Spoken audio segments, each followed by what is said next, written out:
Hi guys, remember when Brandon Lewis, the Northern Ireland Secretary, talked about breaking international law in a limited and specific way when it came to the Internal Market Bill? Well, it looks like the Tories are at it again, this time going rogue with the WTO.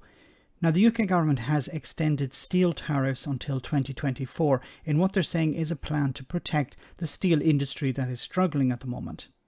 The reason given is due to the problems with supply chains, which is another way of saying Brexit, and also rising energy costs.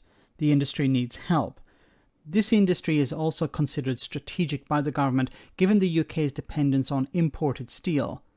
The government has said that they need to tackle issues of dumping and unfair government subsidies by producers abroad. What is being called trade remedies is actually ignoring WTO rules.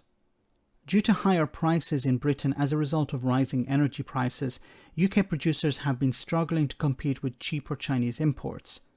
The tariffs on certain steel products will be imposed on developing countries and China and are due to last about 2 years. When Britain left the European Union, it rolled over quotas and tariffs on 10 steel products. It looks like 5 other products will also be added to that list. So extending these tariffs would be in breach of WTO rules. Remember the love Brexiteers used to have for the WTO. That'll quickly disappear. It's now likely developing nations and China will start proceedings against the United Kingdom at the trade organisation. Boris Johnson said recently that the government needs to make tough choices to support the production of steel, which plays a key role in construction. The Tories are desperate to win back some support that they've been losing over the last year, but also this is likely to be another brick in the levelling up plan. However, this will likely do little to help the British steel industry, which has been suffering chronic underfunding and support since the 1980s. Ironically, one of the nation's remaining producers is Indian-owned Tata Steel. This also flies in the face of the pro-free trade rhetoric that we've been hearing from the likes of Jacob Rees-Mogg, who've been selling the idea that Brexit would be about slashing tariffs. Anyway, here is the International Trade Secretary Anne-Marie Trevelyan talking about breaking WTO rules.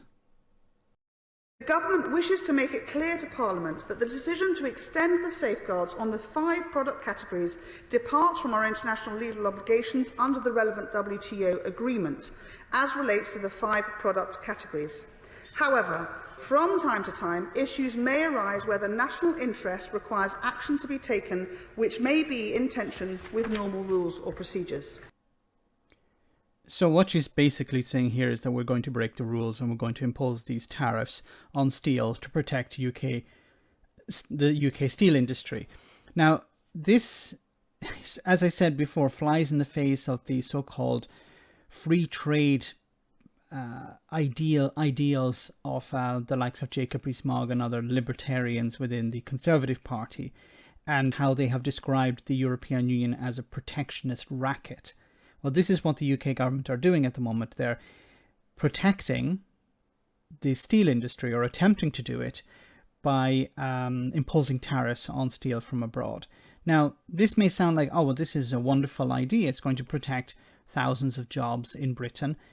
I don't think that's going to be the result of this, because it's a political decision. It's not actually going to be an economic one, and I don't see it really helping the industry. Because what you're doing is you're driving up the cost of steel from abroad. But the UK steel industry has been gutted over the last number of decades, that it's not in a position to outmatch or to match or to outproduce the likes of China and India. So you're really helping an industry that's already on life support and is likely to eventually go under, following decades of underfunding by the Tories.